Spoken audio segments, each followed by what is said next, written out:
भक्त लहान थोर सारी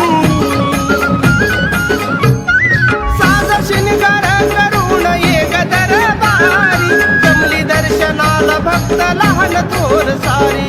स्वरजनितीने घेऊन आले आरतीचा ताट गणेश आकाश घेऊन आले आरतीचा ताट